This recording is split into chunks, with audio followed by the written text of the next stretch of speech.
Bismillah, alhamdulillah, salatu salam ala rasulillah, ala alihi wa sahbihi wa man wala. We'll start now, inshallah. Today we will go over Bab al-Ikhbat, the chapter on serene submissiveness, as I translated it, and we'll talk about this translation.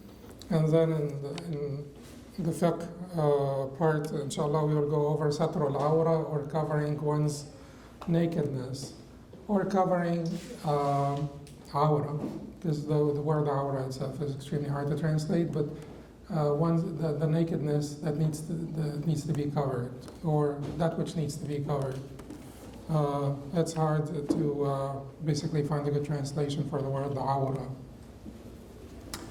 But in Bab al-Ikhbat, that we'll start with in the session of Tazkiyah, Imam al-Harawi rahimahullah in his book Manazil As-Saa'ireen said, Bab al-Ikhbat, qala Allah azza wa jal, wa bashir al-mukhbiteen. Chapter on Ikhbat, serene submissiveness. Allah Almighty said, give good tidings to the mukhbiteen.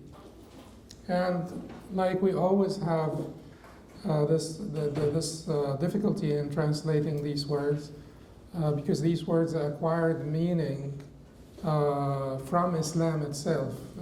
They may have not had all of those meanings inherently in the language, in the Arabic language, but they acquired their meanings in Islam after the revelation. And in this sense, it may be hard to find word-for-word translation for many of them. And you always have to have this complex translations. The word ikhbat, we were talking about khawf, and khawf is a basic emotion. You will find a good translation for khawf in any language, right? Any language should give you a good translation for khawf because it's a basic emotion. Fear. Khawf is fear.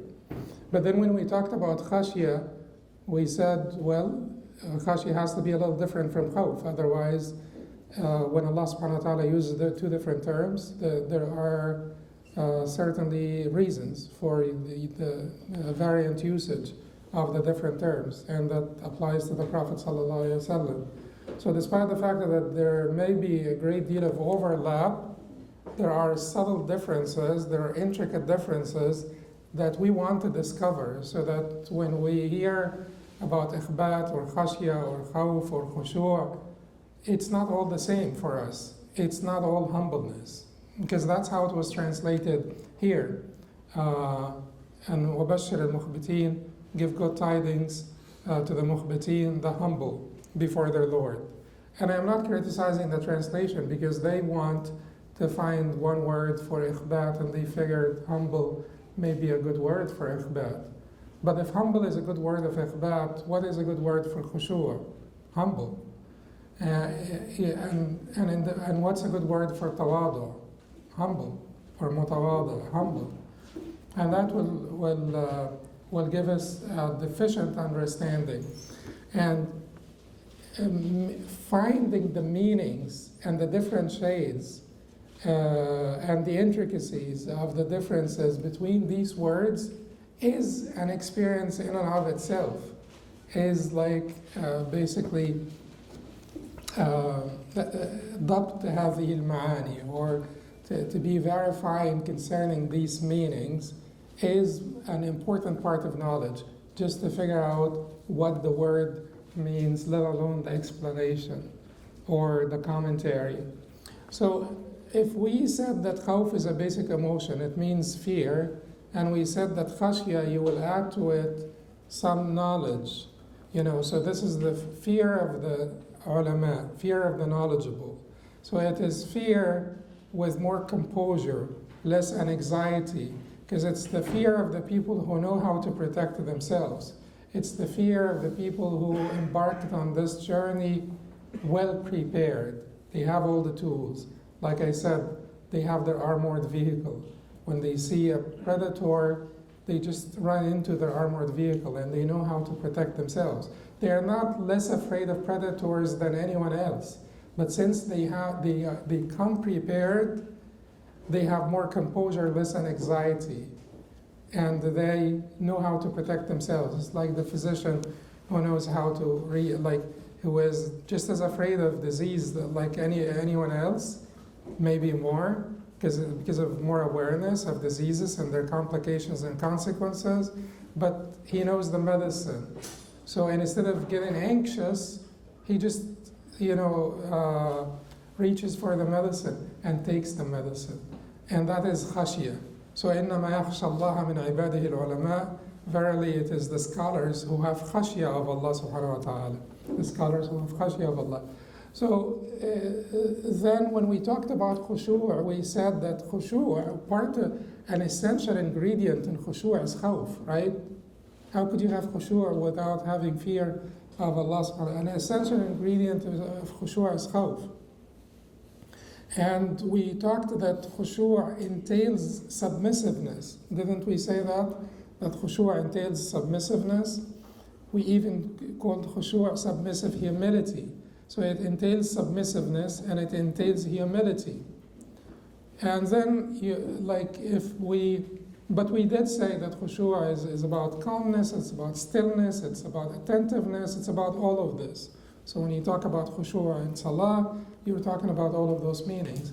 But the basic ingredients, the most important ingredients of khushu' would be humility and calmness. Humility and calmness. If you think of khushu', you're thinking of someone who's calm, someone who's still, and you think of someone who is humble, showing humility to Allah subhanahu wa ta'ala. Submissiveness is part of it, because when you combine humility and calmness, you have submissiveness is a result of this, or submissiveness is basically a prerequisite of this and an essential ingredient of this. Then keep all those meanings of khushu' with you. Keep them all with you and add to them a measure of comfort and a measure of confidence. A measure of comfort and confidence. You have shown khushu' to Allah subhanahu wa ta'ala until you have gotten to a point where you have familiarity with Allah, your Lord, and confidence in Him. Familiarity with and confidence in your Lord. And when you have familiarity with your Lord and comfort and confidence in Him, then you will be comfortable around in His presence. You will be comfortable in His presence. And that comfort, that serenity is an important ingredient in ikhbat. It is khushu' with a measure of serenity. Ikhbat is khushu' with a measure of serenity. And this measure of serenity, this ingredient of serenity, is not trivial. It is really sizable. Sizable to the point where Ibn al-Qayyim points out that when Allah used the preposition with ikhbat, Allah used the ila. He did not use li. So when we say tawada'a li fulan, he showed humbleness to this person, before this person, we say li fulan, not ila. But when we say itma'anna, he was comfortable, or he was comfortable with X. Itma'anna li fulan, he was comfortable with so and so. We say itma'anna ila. We say we use the preposition ila. So when Allah used the preposition with ikhbat, He said, إِنَّ الَّذِينَ آمَنُوا وَعَمِلُوا الصَّالِحَاتِ وَأَخْبَتُوا لِي or إِلَى رَبِّهِمْ. So He used the preposition ila, which tells you that ikhbat has more of this ingredient of tuma'nina, serenity, comfort, than humbleness and humility. So this is a point. He will say that this is one of the first phases of tuma'nina. And it is natural that on your path to Allah subhanahu wa ta'ala, you will have all of those phases. But then you get to a point, fear is not diminished. Fear is not diminished. You added to fear is enhanced. Fear is augmented. Fear is greater. But you're adding to it after your familiarity with your Lord, after you have experienced, His actions, after you have gotten to know Him and you have become more familiar with Him and you have more confidence in Him, you add to this fear a large, sizable measure of serenity and comfort and confidence in Him, then you are in this phase of ikhbat, which is one of the first stations of tuma'nina or tranquility. I'll give you an example, but this is something that we need to understand very carefully, because it's like it could be misunderstood, mistaken, also used or abused. Sufyan al-Thawri, right? He's one of the greatest scholars of tabi'in, third Muslim generation. Companions first, tabi'in second, tabi'in, followers of the followers would be third. And Sufyan al-Thawri was considered by some people. Bishr al-Hafi, for instance, said, and I'm giving you an idea about Sufyan al-Thawri so that when I tell you of his statement, you're not shocked. The person we're talking about. So Sufyan al-Thawri, Bishr al-Hafi said, كان سفيان الثوري في زمانه كأبي بكر وعمر في زمانهما. Sufyan al-Thawri in his time was like Abu Bakr and Umar in their time. Does that give you an idea about Sufyan al-Thawri? So that's who Sufyan al-Thawri was. And Sufyan al-Thawri ran away from Abu Ja'far al-Mansur after Abu Hanifa, rahimahullah, died in jail because he refused to work for Abu Ja'far as a judge. Sufyan al-Thawri was pointed out to. Sufyan al-Thawri was about 17 years younger than Abu Hanifa, rahimahumullah, and they both lived in the same town in Kufa. They're Kufis. And their mazahib are pretty comparable. There are a lot of similarities between the madhab of Sufyan and the madhab of Abu Hanifa. It may even be part of the reason why the madhab of Sufyan vanished, because of the great similarity with the madhab of Abu Hanifa, even though Sufyan al-Thawri was considered Ahl al-Hadith, not Ahl al-Ra'i, which tells you that these definitions are not as rigid as we may think. But Sufyan, who was 17 years younger than Abu Hanifa, and when Abu Hanifa died in the year 150 after Hijrah, Sufyan was then pointed out to Abu Ja'far al-Mansur to be the Chief Justice. And this tells you that even though those khulafa were somewhat tyrannical, they were still looking for the best, because he was certainly, Abu Ja'far al-Mansur was not looking for any judge or any chief justice that would be just a mediocre or bad one or someone that he could bribe. He was looking first for the best, and then he was after Abu Hanifa. Abu Hanifa died. He was asking for the best, A'lam Ahl Zamani, the most knowledgeable of people on earth. So Sufyan al-Thawri was pointed to him, so he sought Sufyan al-Thawri for this position, and Sufyan al-Thawri refused. So he brought this parchment, al-Nata, which is like a hide that they used to spread out when they used to slaughter someone, when they used to execute someone. And he brought the saif, the sword, and he told Sufyan, it's either this or that. You become the Chief Justice or you die. So Sufyan al-Thawri told him, give me until tomorrow. I'll come back tomorrow. And then he ran away. And then it's a beautiful story. I don't want to spend too much time on this story. But at the end of his, this expedition, running away from Sufyan al-Thawri, from Abu Ja'far al-Mansur, or running away from being the Chief Justice, he arrived in Mecca. And this was before Hajj. So Abu Ja'far al-Mansur was coming to Hajj, and Abu Ja'far al-Mansur knew that Sufyan al-Thawri was in Mecca. It's very hard to hide Sufyan al-Thawri in Mecca in particular. In fact, when they heard of the news of Abu Ja'far al-Mansur arriving, they heard that Abu Ja'far sent the carpenters to make a cross to crucify Sufyan al-Thawri. So the carpenters were in Mecca, they were by al-Haram, and they were basically erecting this cross to crucify Sufyan. And then they heard of this news. Sufyan al-Thawri at the time was around the Kaaba, and his head was in the lap of al-Fudayl ibn Iyad. And his feet were in the lap of Sufyan ibn Uyayna.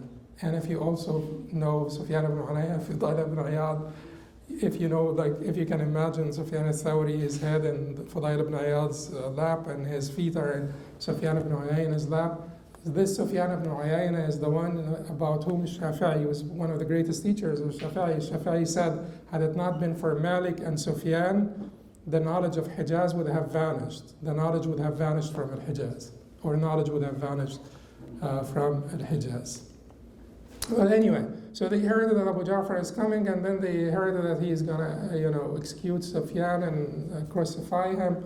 So they told Sufyan, "Ittaqillaha fi nafsik," fear Allah concerning yourself, run away, do something,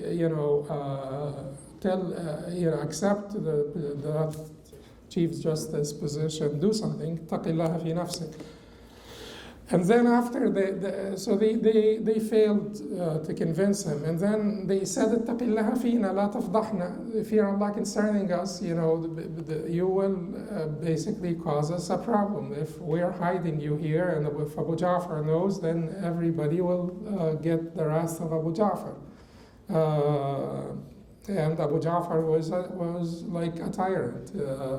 So they said to him, just if you don't fear Allah concerning yourself, fear Allah concerning us. And then Sufyan stood up, walked to the Kaaba, held to the coverings of the Kaaba, and he said something that's a little shocking.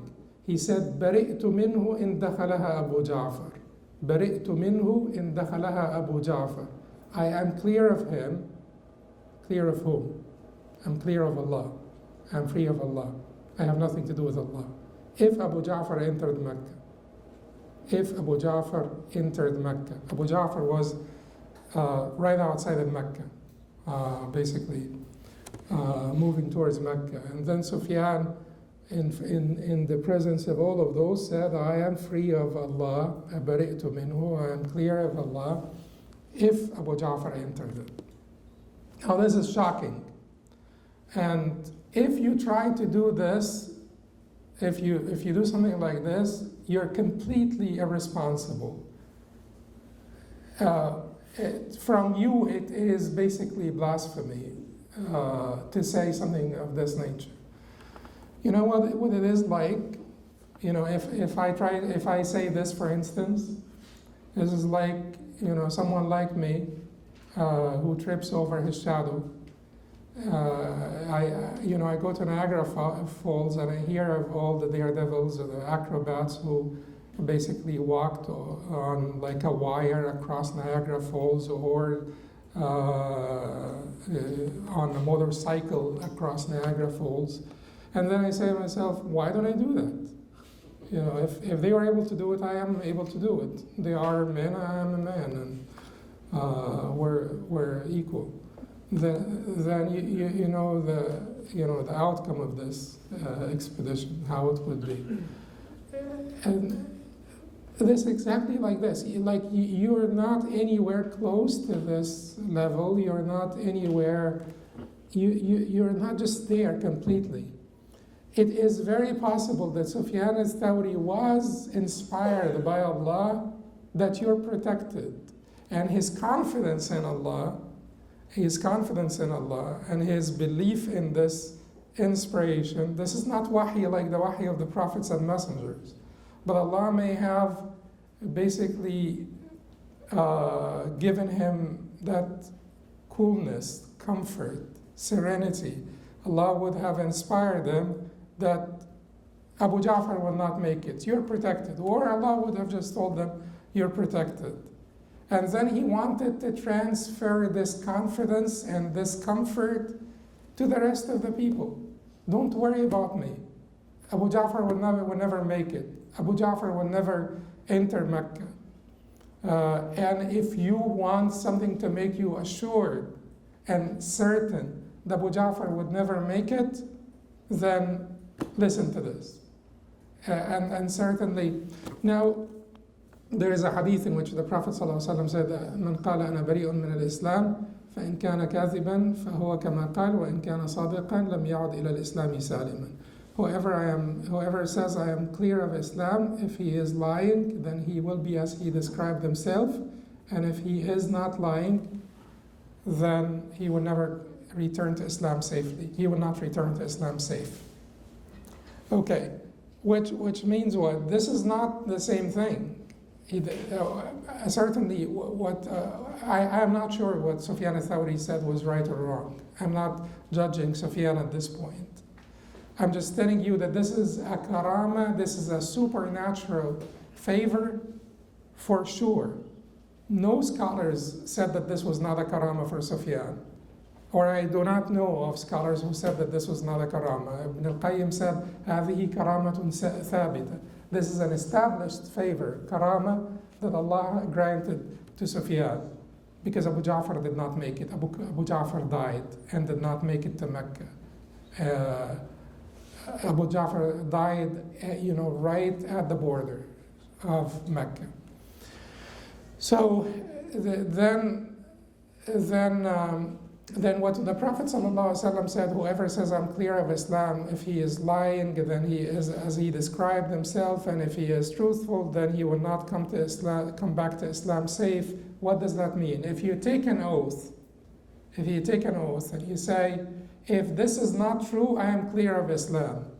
That is what the Prophet prohibited us from. You do not do this. You do not use this phrase basically to confirm your oath. If you are lying, then you are as you described yourself. You are clear of Islam, and Islam is clear of you. And if you are not lying, if you're truthful, you still don't come back to Islam safe. You will come back to Islam wounded. Your Islam will be tarnished because of that statement. So you don't ever make that statement. Is it clear? We don't ever make that statement.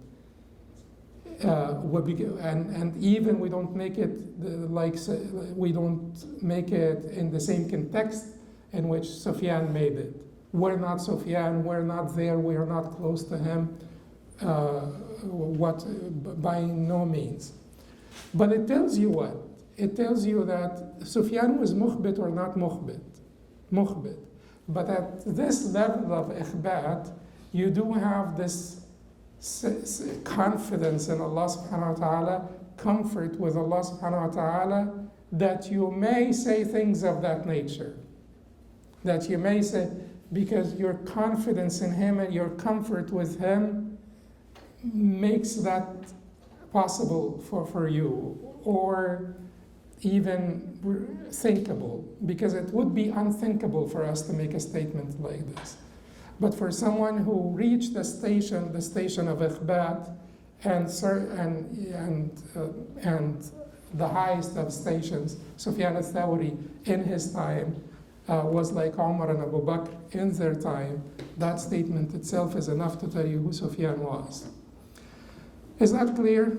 So ikhbat is then khushu'. You're having all of the ingredients of khushu'. You're having the humility and calmness, the major ingredients of khushu', which emanate from submissiveness, glorification, and love of submissiveness to love of and glorification of Allah subhanahu wa ta'ala. These result in this humility and calmness, but add to them now confidence and comfort, and you have ikhbat.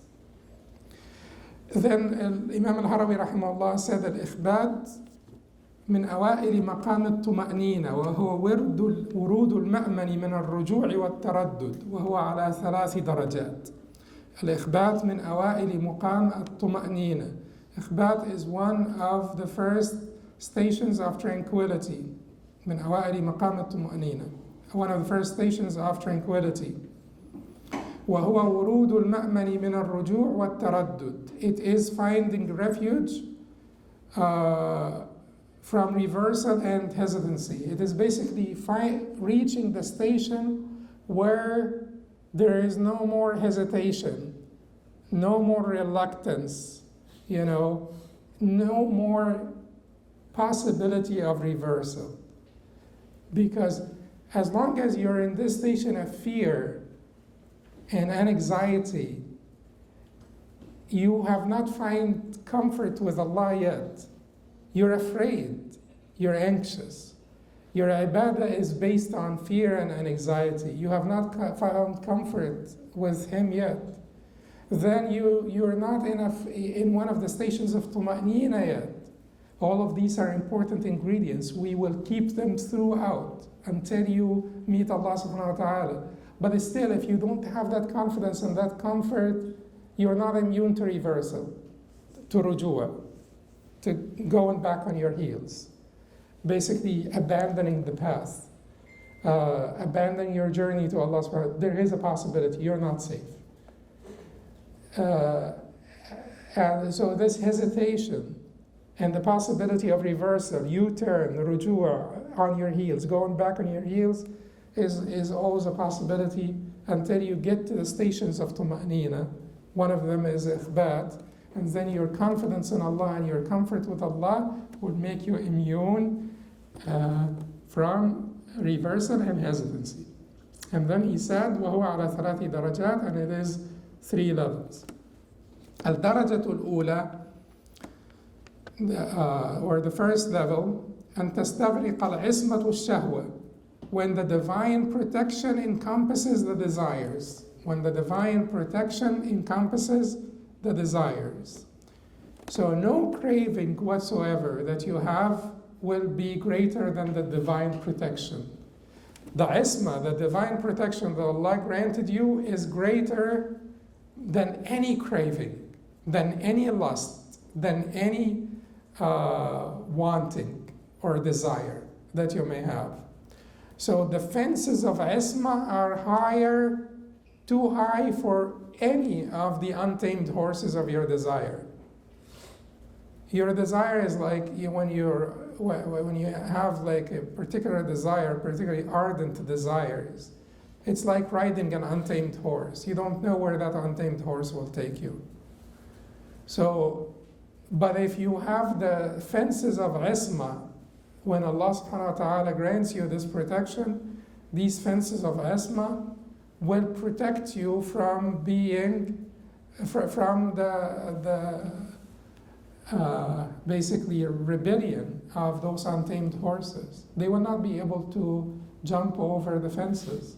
You will still be within the bounds of servitude. So, أن تستغرق العصمة. استغراق is basically to encompass. It is to encompass. العصمة الشهوة, the divine protection, your desires. No matter how great those desires or cravings are. And that is important because keep in mind that just the fact that you have cravings and the fact that you have huge cravings is not the only factor in whether. So some people don't have greed for money. This is just their nature. And it may be a good thing for them, but it doesn't mean that the people who have greed for money are more prone to transgression than the people who don't have greed, because you're not factoring in the isma, the divine protection. You may have much greater lust than someone and still be protected, because the fences of isma are much higher than the untamed horses of your lust. These are important factors. It is not just about having, some people just are lifeless, sort of. Some people don't have interest in much, and you don't need to be Muslim to they don't have much interest in the other sex. They don't have much interest in making money. It may be just a sign of fatigue. It may be just a sign of this interest that is not necessarily virtuous to begin with. But some people are born with more of those cravings. You could imagine that Umar radiallahu anhu was born with a lot of cravings, full of vigor, full of life, and but then it is about the fences of the isma. Are they higher?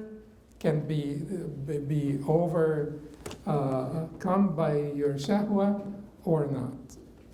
أن تستغرق العصمة الشهوة, when the divine protection encompasses the desires. وتستدرك الإرادة الغفلة, and when the willpower covers the heedlessness. The willpower covers the heedlessness. And Sheikh Muhammad, you could make any, like you have the folder, if you want to make any corrections in the translation or improvements, let me know. وتستدرك الإرادة الغفلة. The willpower covers the heedlessness. And I use the word covers because the word tastadrik has this, like, when I tell you you're covered, don't worry, I'll take care of you, I'll watch your back, I'll cover your back. That is what it means.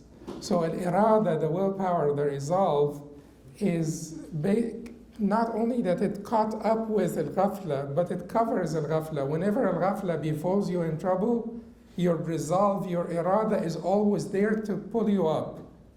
So even after the ghafla befalls you in trouble, the ghafla, the heedlessness, befalls you in trouble, the irada, the resolve, is always around and always able to pull you up. So it covers all of the failures of al-ghafla. Your irada, your resolve covers all of the failures of the ghafla. So the irada, the obvious translation here would be the irada catches up with al-ghafla. Your resolve catches up with your heedlessness and exceeds your heedlessness, comes ahead of your heedlessness. But there is also this concept, which is that whenever the ghafla, because al-ghafla will always be there, and if al-ghafla overtakes you, if the heedlessness overtakes you at one point and befalls you in trouble, the irada, your resolve, is always around to pick you up, to pull you up from this trouble through tawbah and inaba and so on. ويستهوي الطلب السلوى. ويستهوي الطلب السلوى. And the earnest pursuit of the beloved destroys the holds of comfort and leisure. The earnest what? Yastahwi means what? Hawa means what? To fall. Hawa means to fall. Yastahwi means to make fall, to make something fall, to make something, to destroy something, to make it fall into a deep hole, meaning to destroy it. So your talab, your pursuit of the beloved, your earnest pursuit of the beloved of Allah subhanahu wa ta'ala will make fall, will destroy as-salwa. As-salwa to means what? It means your basically, I translated this as the holds of leisure and comfort. It means that you find salwa in your dunya. Your dunya has become cozy enough so that you're now really comfortable in your dunya. Your dunya is so cozy, so nice to you, and you're finding comfort and leisure and joy in this dunya, which would make people, استقلتم إلى الأرض. ما لكم إذا قيل لكم انفروا في سبيل الله استقلتم إلى الأرض. استقلتم إلى الأرض means like you're basically weighed down to earth because you like it, you love it, you're having everything you want in it. Can you imagine someone who has wealth and he or she is healthy, wealthy, have good family, nice kids, obedient, everything is working out for them. They will, be weighed down to this earth. They will find salwa in this dunya. Their dunya will be too cozy for them to pursue, the hereafter. But for those people who are in this station of ikhbat, at-talab, the pursuit, the earnest pursuit of the beloved, will destroy any holds of comfort or leisure. The holds of comfort or leisure will keep him back, will be destroyed. No matter what, they will fade out, in comparison to the the love of Allah subhanahu wa ta'ala and the pursuit of His reward in Jannah, in paradise. وَالدَّرَجَةُ الثَّانِيَةُ. Okay, so this is the first level. And then he said, وَالدَّرَجَةُ الثَّانِيَةُ, and the second level, أَلَّا يُنْقِصَ إِرَادَتَهُ سَبَبٌ. So no cause can compromise his will. No cause can compromise his will. Nothing could compromise his will or his resolve, or it may be a reference to basically the irada, the resolve, being completely reliant in his resolve on Allah subhanahu wa ta'ala and not on any causes, any intermediate causes. He always sees the effect and the work of Allah subhanahu wa ta'ala beyond any intermediate causes or intermediaries. وَلَا يُوحِشَ قَلْبَهُ عَارِض. No obstacle can cause his heart the distress of loneliness. لا يوحش قلبه عارض, the distress of loneliness. No obstacle can cause his heart the distress of loneliness, wahsha, feeling lonely on this path, on this journey. One of the worst awarid on this journey, or the worst obstacles on this journey that cause the heart the distress of loneliness, is loneliness. Loneliness itself. When you are on this path and you exceed all the company, or you move far from the company, and the company are holding you back because the company are so delayed or behind on the path, and you find yourself alone, and that loneliness causes the heart distress because you don't find support around you.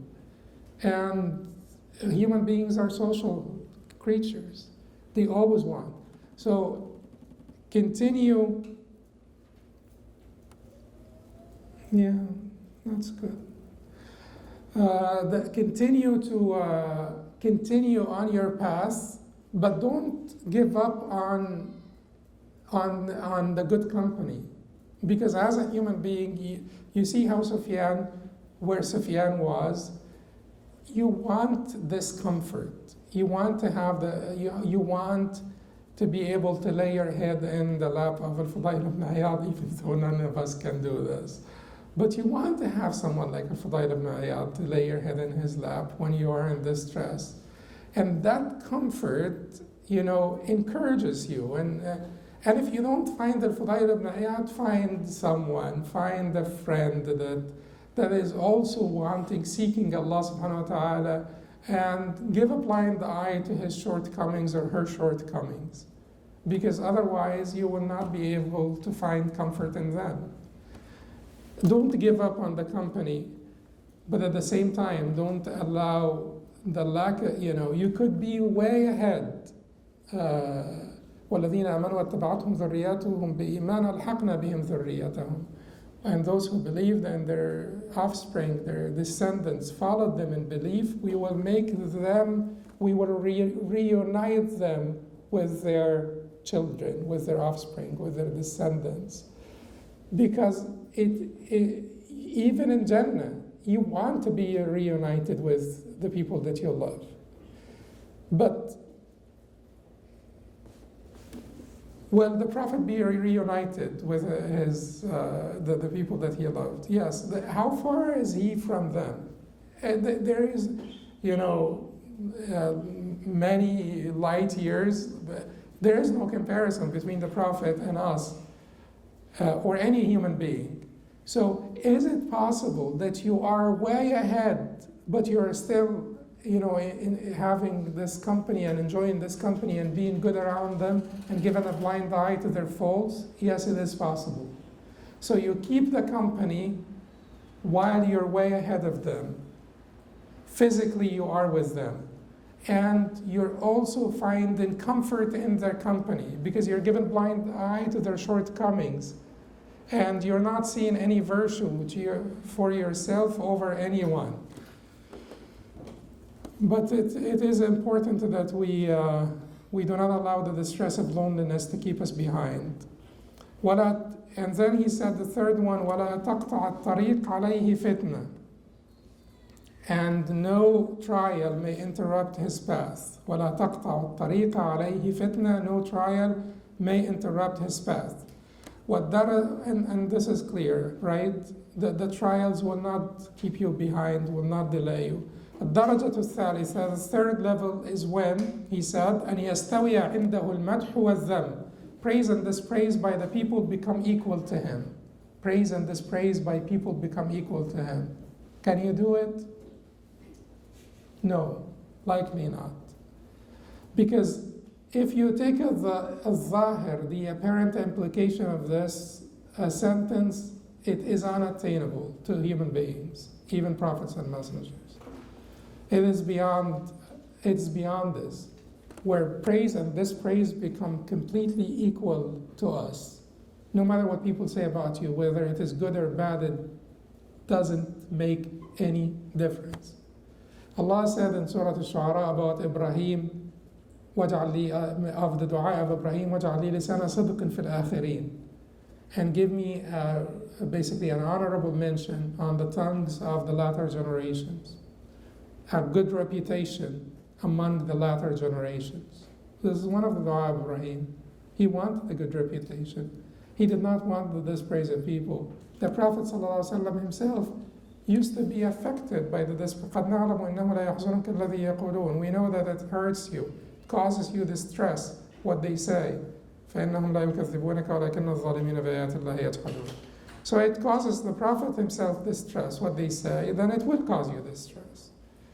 And if Ibrahim wants a good reputation, then it is natural that people want to get a good reputation. However, this pursuit of good reputation or praise, or this liking of good reputation and praise, there are three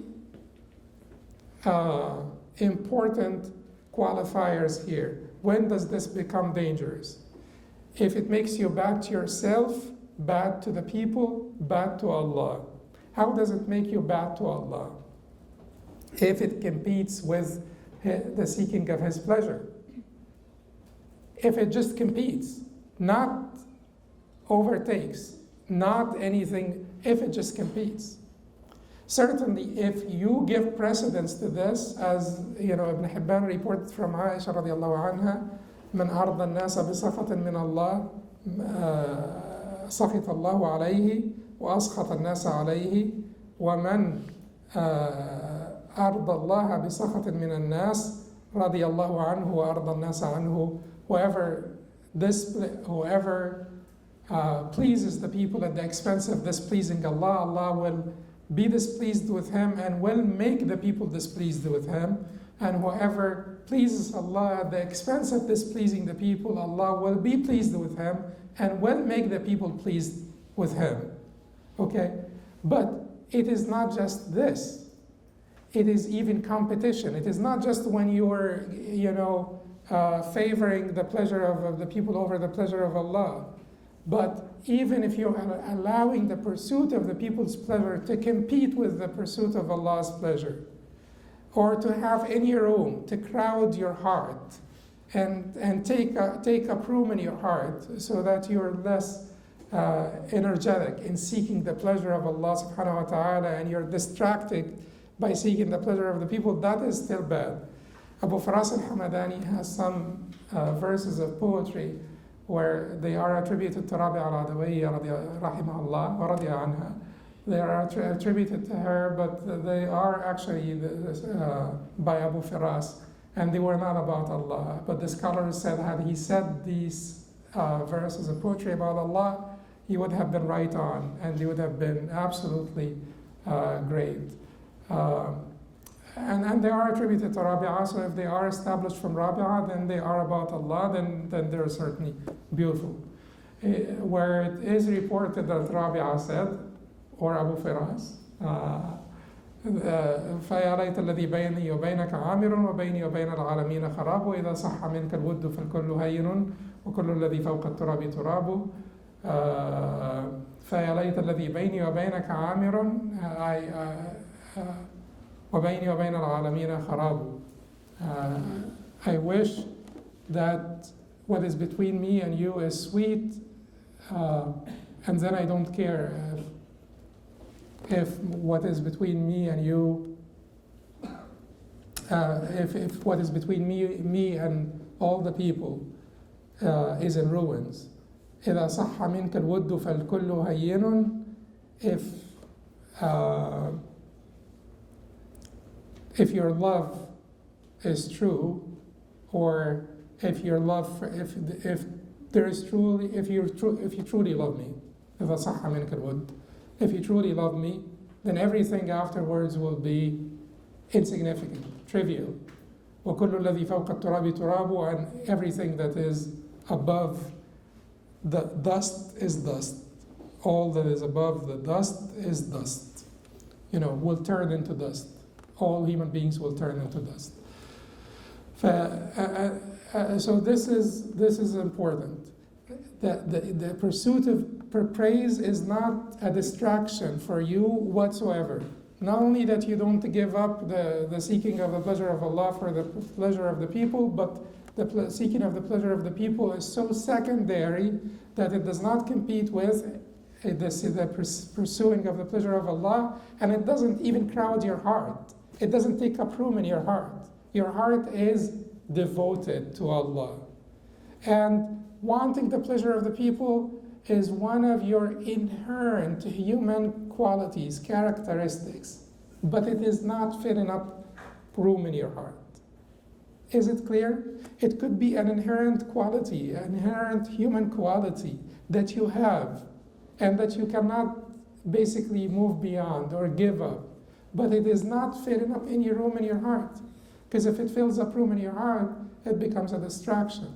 So this is the first condition. The second condition, you're not bad to the people, in the sense that لا يؤمن أحدكم حتى يحب لأخيه ما يحب لنفسه. No one of you will have faith until he loves for his brother what he loves for himself. If seeking the pleasure of the people will make you bad to people, wish for them to be beneath you, to be less than you.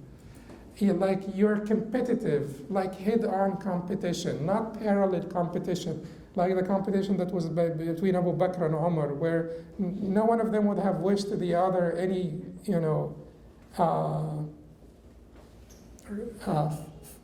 failure or falling short or setbacks, but they wished for themselves to move ahead. But you love for your brother what you love for yourself. Like you do not want to be your parents' like if you want to be your parents' favorite, you do not want your brother to make any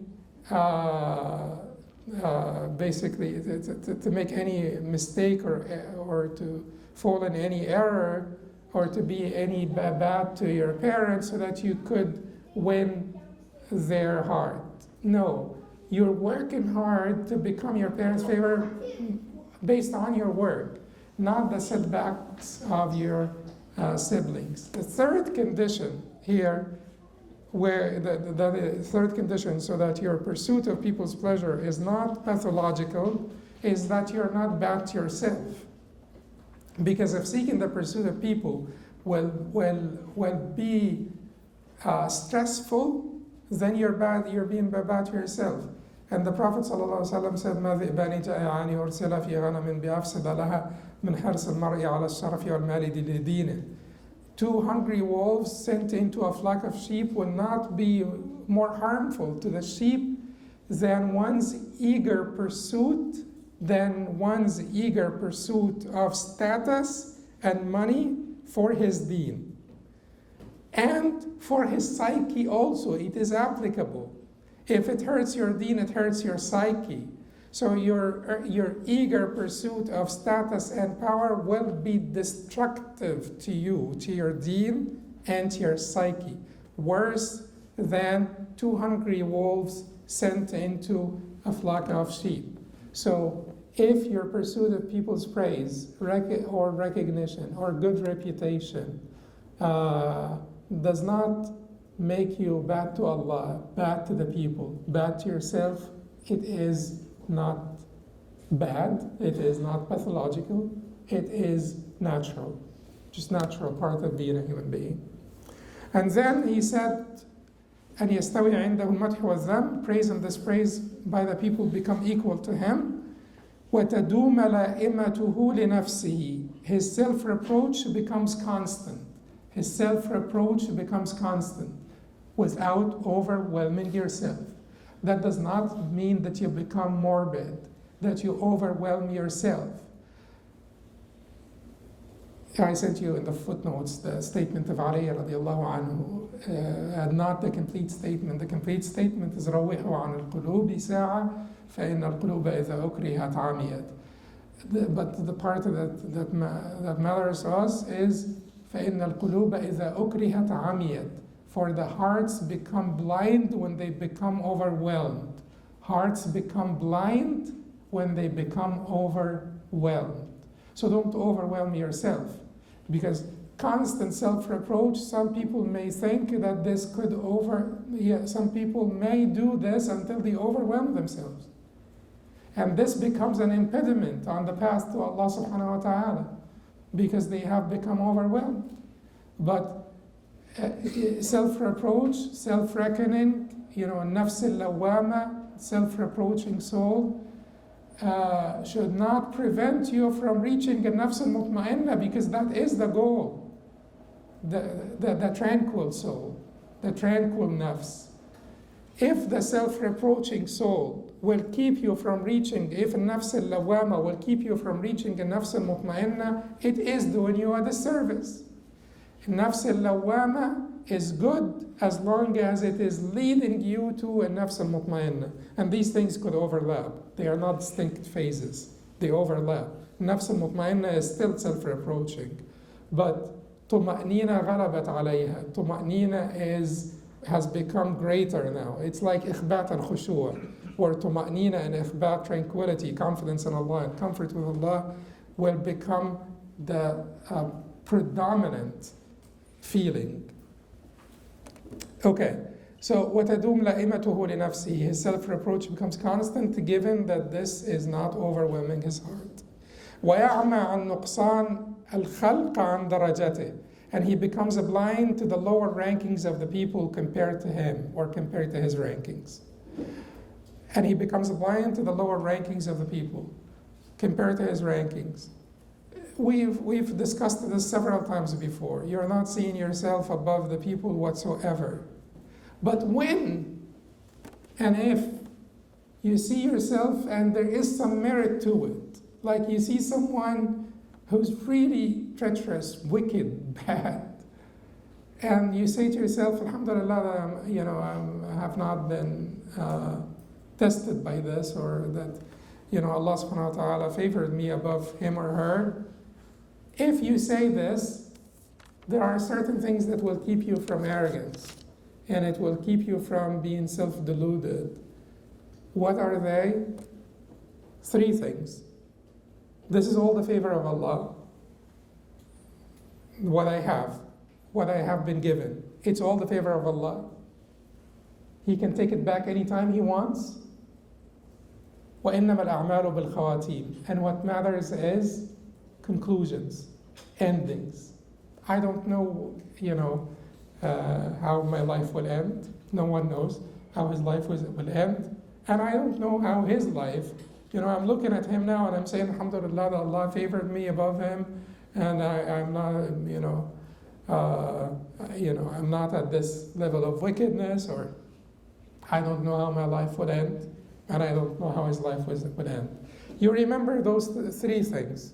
It's all from Allah. He can take it back whenever he wants. If he wants to take back my iman, he could take it back. And إِنَّمَا الْأَعْمَالُ بِالْخَوَاتِيمِ, deeds are but by their endings, and I have not been given any promise that my ending will be a good ending. So those 3 reminders will keep you from arrogance and self-conceit and delusion.